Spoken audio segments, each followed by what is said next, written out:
in Maine. One must die, chase the cat.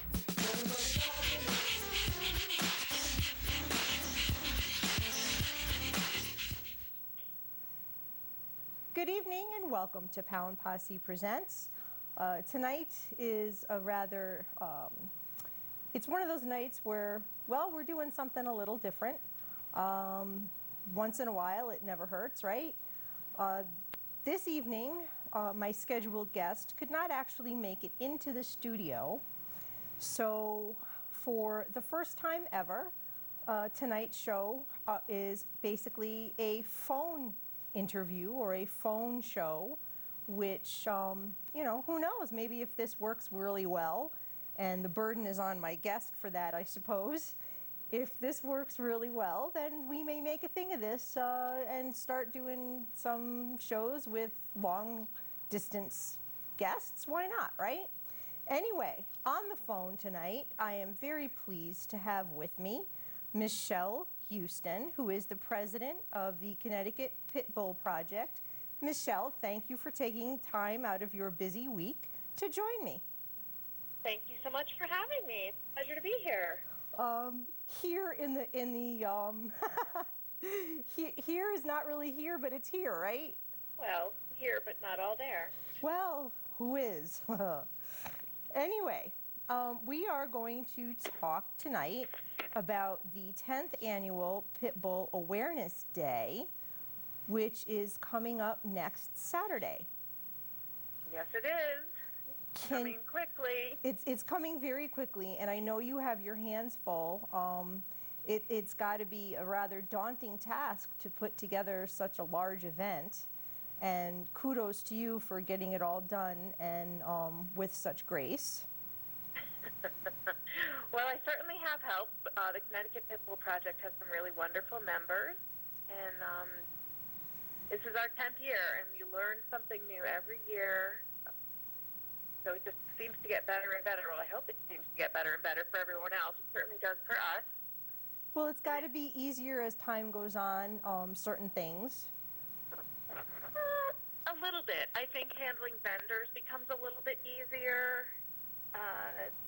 The rest of it, you know, it's different every year. You know, we have different speakers, and we try to every year outdo the year before. We try to progress as far as in the field of advocacy. We try to become better and better, and we try to learn more, because as you know better, you do better. And you'd like to think. Pardon? I said you'd like to think. Yes, and it evolves. You know, it's kind of organic. It evolves on its own, and everybody, it does. It's a labor of love. It really takes a village to run this event, because it is a pretty large event. Oh, I'm sure. Can you give us a little bit of a history of the Pitbull Awareness Day? As we're saying, this is the 10th annual, so it's seen a lot of time. It's seen a lot of changes, I'm sure. Mm-hmm. How did it get started? What was the mission? Well, National Pitbull Awareness Day was started by Jody Priest, who is the founder of Bless the Bullies, another organization. She is a lifelong advocate, an extraordinary human being, and very dedicated to our beloved dogs. And so she started it 10 years ago. Connecticut has been on board since the first year. So we're one of the longest running PBAD. We call it PBAD for short. We're one of the longest running PBADs in the country, and we do communicate. I'm Facebook friends with Jody. I've not had the pleasure of meeting her in person, but we do communicate every year before the event, and she's always so encouraging and very proud of what we do up here in New England. So it's across the country. There's many Pitbull Awareness Days, and they're all different. They're all unique and special, you know, because they're made by, you know, they're held by different organizations with a lot of different personalities. And I'm sure that they have to be geared to the area they're in, too. Yes, depending on the area, the focus. And she really put it out there to make everybody let it be unique in their own way. The way that they run it is their way. So there's not a guidebook on how to do it. which I learned when I stepped into these shoes. I followed Mia, who was our former president, who was unbelievable and had run this so beautifully in years past. And when I ended up in the presidency, I didn't have a guidebook and I didn't have a manual, so I learned by the seat of my pants and with a lot of help from friends and members, and it just kind of evolved, and it's a labor. We just love it. It's just such a great organization to work with, and we have a tremendous amount of help from Bikers Against Animal Cruelty, who are just, they're always there. You know I love Bikers Against Animal Cruelty. I'm not shy about that in the least. Me neither. They are really, truly the best gathering of beautiful souls you ever want to meet. And they are. I adore them. Yeah, they help us with manpower, with support, with moral support. They're just an incredible organization. I can't say enough about them. They are, and I can't either. They've been on the show a number of times, and I always look forward to anything, whether it's my show or an event or, you know, anything. I look forward to time that I can spend with them. You know, whether they're representing or they're just, you know, on personal time. They're amazing. So shout out to Bikers Against Animal Cruelty for sure. Yes, and we have several crossover members that are members of both Connecticut Pitbull Project and BAC. So oh, that's awesome. Really nice. It's really a family. It truly is like a family affair. Absolutely. It's nice to have that camaraderie and the support. It's nice to know they're there, and they are always there. So now, how did you become involved? Well, I've always been a dog person, an animal person. I've had 2 pit bulls, and my current dog, Jeffrey, really kind of inspired me to become more active in advocacy. And I joined the Pitbull Project, I guess, 6 years ago, and never looked back. And sort of climbed right up to the top, huh? Well, I don't know about climbed, but I wouldn't say top. We're all equal. We all work together. I don't like the labels, but we definitely, just like we don't like labels for our dogs, we don't like those type of labels either. Well, president is president. We have to give you props. Yes, I mean, it just evolved into this, and I was very fortunate to receive some really great advocacy training from another organization, and it's become my passion, and I live and breathe these dogs day in and day out. He inspires me to keep going, and I do it for him, and I do it for others like him. And that's a beautiful thing. You know, I think that's the purest form of why you do anything is for someone you love. Mm-hmm. I sure love him. I know you do, and we will talk about him shortly. Talk to me. We were having a great conversation earlier about how the mission has changed of Pitbull awareness, the education, the approach, just, you know, the way to properly advocate. Yes, actually, as you'll see on our event poster this year, Connecticut National Pitbull Awareness Day, we have celebration. Zach, can we get the poster up while we're talking? Okay. We have celebration superimposed over awareness, because awareness almost, the word awareness almost means like beware, you have to be wary. So we're kind of transitioned to a more positive, softer way of advocacy. Softer in meaning kinder, not that we're backing down. We certainly are going to always support our dogs. But being an advocate means being a stellar example of a responsible dog owner. And the advocacy through the years has changed, because it used to be kind of a us against them, not philosophy maybe. And we've learned, and you know, by being around and watching other people that are making great strides, you know, different organizations like Animal Farm Foundation and Best Friends, and my very favorite is Beyond Breed from Kim Wolf. They really educate on how to be better and how to make a connection and actually make a difference, to plant seeds. We're not going to change anybody's mind overnight, You can't change someone's mind by spewing facts and statistics in their face. The way to really have someone understand your point of view is to understand theirs. To put yourself in their shoes, meet on common ground, and be kind. And It's really pretty simple. And actually, if we take the lead of our dogs don't judge. Our dogs, when somebody doesn't like them, they're not mad. They're just wag their tail and walk love you away. Anyway. Yeah. It's a really good example of how we should be. Oftentimes you meet somebody that may say they don't care for pit bulls or what have you, and I always ask them, I introduce myself and say, it's so nice to meet you, and do you mind telling me why? Did you have a bad experience? Sometimes they say they had a bad experience. It's nice to say, if that happened, of course, that's horrible. So you acknowledge that. I'm really sorry. That must have been really hard.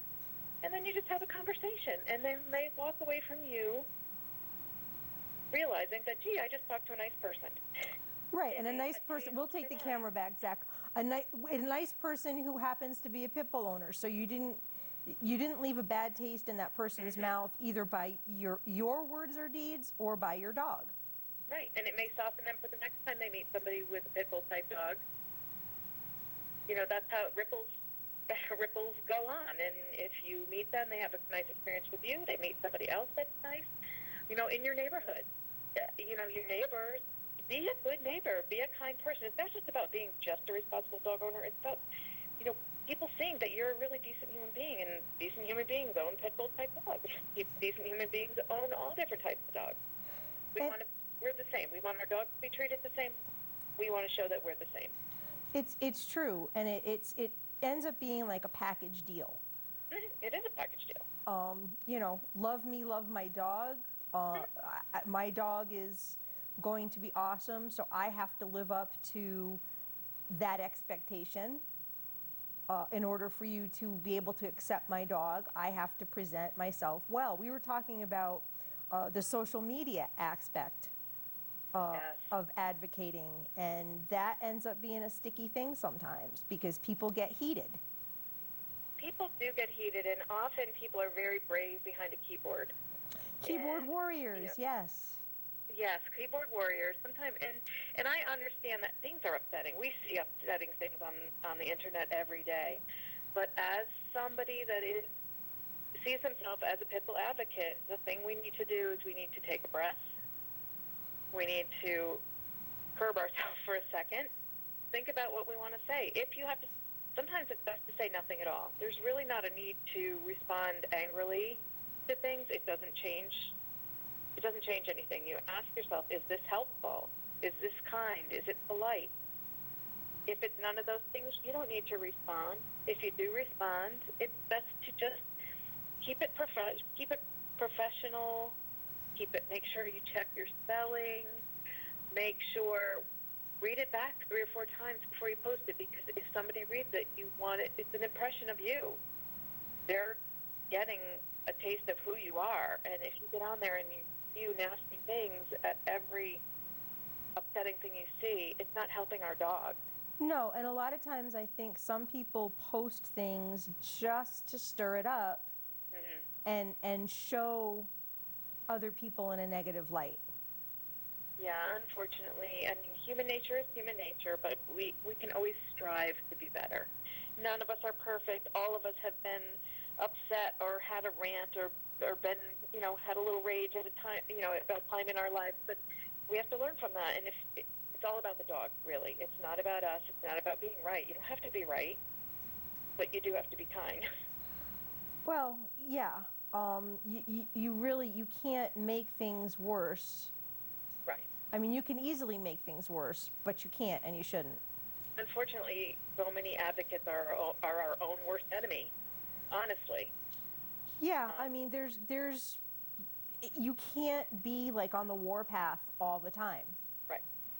Because the warpath is different than the advocacy and the education. And as we talked on the phone, education is the key to all of it. And if you think about it, the hate groups or the groups that people get so fired up about, are they changing our minds with their angry rants? No. They're not. So if people just take a breath and take a moment before they respond, or to stop themselves from responding, we can make a lot more difference. We can make a big difference in the way our dogs are viewed and the way we're viewed. Absolutely. Let's talk some more about the event. What is on the agenda? It's so exciting. Our biggest excitement is our special honored guests, Leah Brewer and Ellie the Pitbull. Can we get the picture up, Zach, of Leah and Ellie? There we go.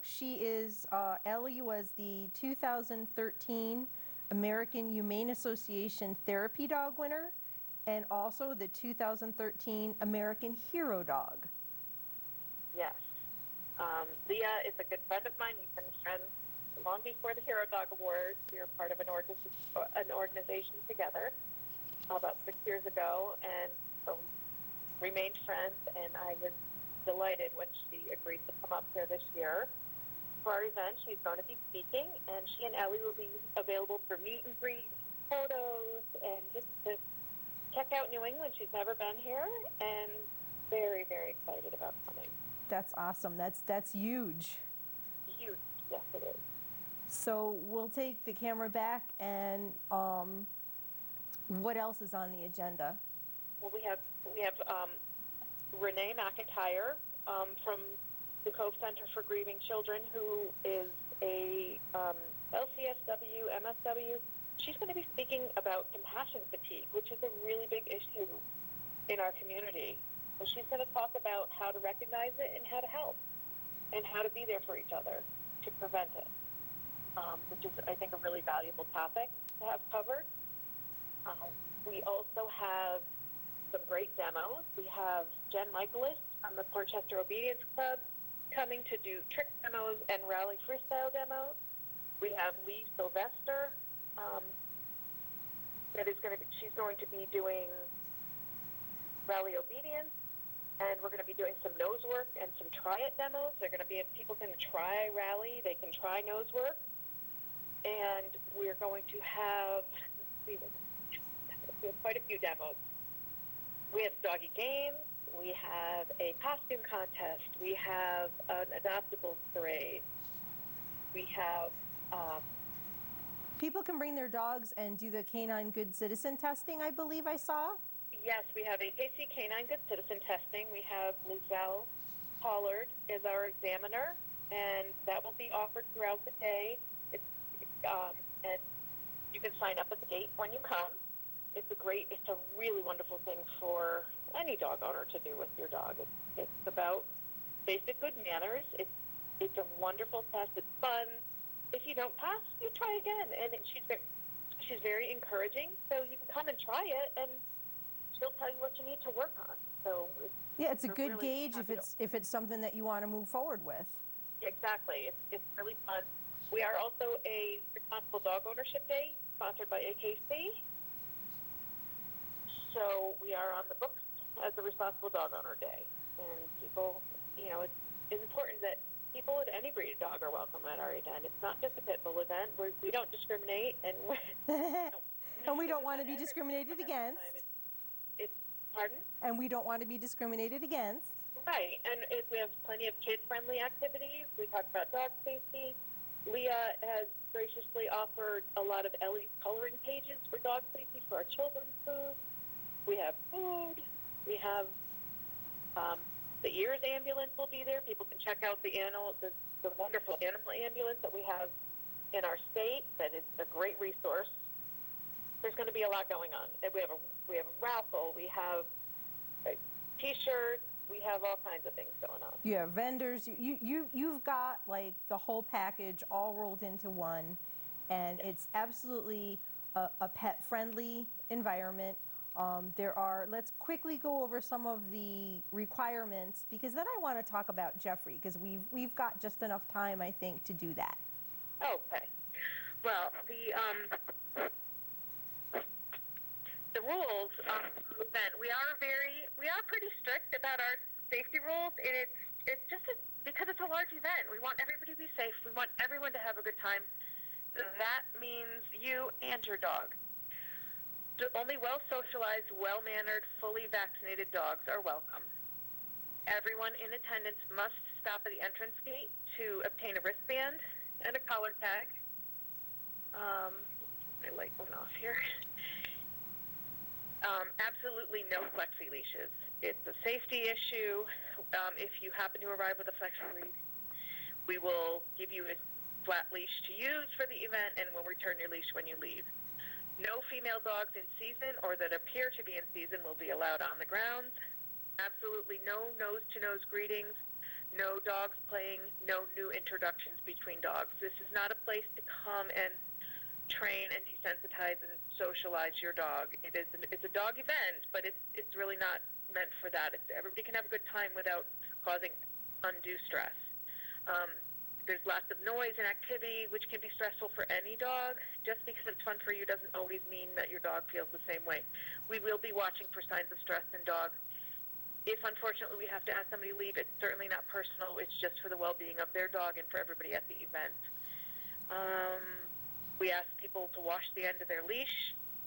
We're going to be watching because, unfortunately, people get excited talking and they forget to look at their dog, and their dog is interacting with another dog and maybe not the right way. And absolutely no breeders or breeder soliciting on our grounds. Alrighty. So this is going to be at Warsaw Park, 125 Pulaski Highway in Ansonia. It's from 11 to 4. And is this a rain or shine event? It is a rain or shine event. Okay, because I know that there was, something said rain, and of course we hope not, but we have to be prepared for that. Alrighty, Zach, I think that it's time to scroll through some of the pictures of Jeffrey. And Michelle, tell us about Jeffrey. Oh, Jeffrey. Jeffrey is my dog, my partner, my love. He was adopted. He was rescued from Manhattan Animal Care and Control in August of 2010. He has since done a lot of great things. You know, he's a very accredited dog. He is. He came very close to losing his life, and I'll tell you, he has made amazing accomplishments out of the life that he has now. He has his AKC Canine Good Citizen. He has his AKC Advanced Canine Good Citizen, which is the community canine. He is a complex rated registered Pet Partners Therapy dog. He's a reading education assistance dog. He's a Reiki attuned canine. So he's attuned to Reiki. He has just achieved the Association of Professional Dog Trainers Association title, bachelor's, master's, and his PhD title. He's been the dog for the Co-Center for Grieving Children for going on 5 years now. He's done Camp Aaron Grease Camp that was brought to the state after Sandy Hook. He's been with them for 4 years. He has done dog safety training with immigration services. We've taught dog safety to children that are new into the country that have never seen a dog before. Wow. It would be just like you or I running into a rhinoceros on the street. Like, they did not know how to act or react. It was absolutely priceless. It was so rewarding. That's got to be amazing. Really interesting, to work through translators and to see these children that when you walk in the room are plastered against the wall. And then within 5 minutes, the first one wants to pet the dog. And then it's follow the leader, right? Yes, it is follow the leader. And what I do is when we go in, if the children are smaller, I tell Jeffrey, please get small, and he gets down on the ground. And then if I want him to lay down further, I say get very small, and he'll roll on his side, and the kids will pet him. And aww, he loves children, but his wheelhouse is definitely the grief work. He's very sensitive, and it's intuitive. I feel like I'm an intruder. He really knows who needs what. The kid that needs the strong shoulder, that's what they get. The kid that needs the happy, wiggly dog, that's what they get. And he somehow can gauge that.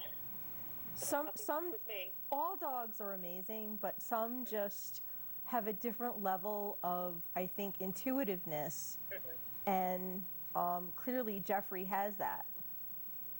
Yeah, his emotional intelligence is definitely beyond what I've seen in most dogs. And he teaches me every day. I mean, he makes me want to be a better person. And you know, that's a great partnership then, because obviously you want to be the better person because of him, and he wants to be an even better dog because of you. We really enjoy each other. Everything we do together is fun, and I just love him so much. I mean, we all love our dogs, and everybody has the best dog in the world, and we really do. But I treasure every minute with him. I don't want to ever waste a minute. I enjoy him. When I get home, I can't wait to see him. When I'm at work, I miss him. Now, Jeffrey has his own Facebook page as well. He does. And it's Yeah. Jeffrey, the Positively Peaceful Pitbull. So if anybody wants to check Jeffrey out, they can go right to Facebook and like the page. Jeffrey was also featured in our friend Sue Torres's book, The Second Loyalty Unleashed. And if anybody has that, they're familiar then with Jeffrey's story as well. Jeffrey has had a stuffed animal made for him, which we've got that scrolling in the pictures as well. Is there anything else? Because we've probably got just a very little bit of time. Is there anything else you want to add about Jeffrey or the Pitbull Awareness Day? Zach will take the camera back. Well, we would love to see you. Come on down to Pitbull Awareness Day. We'd love to meet you. Jeffrey and I will be there. Leah and Ellie will be there. Courage, Mary Nowinski and Courage will be there. Courage always comes every year. He's in one of Sue's books. He's actually in the book that we're in, the second one. And I'm going to try to be there. I hope you're there. We need to hug you. I know, because we didn't get to tonight. It's a really fun day. It's a fun day, and the energy of it, it's very positive and very loving energy, and we just are thrilled to be able to host this event every year, and especially this is the 10th anniversary celebration. Alrighty, well, we are out of time. Michelle, I'm going to say peace, love, and dogs, as I always do. And thank you very much for joining me, and I look forward to seeing you next weekend. Thank you so much.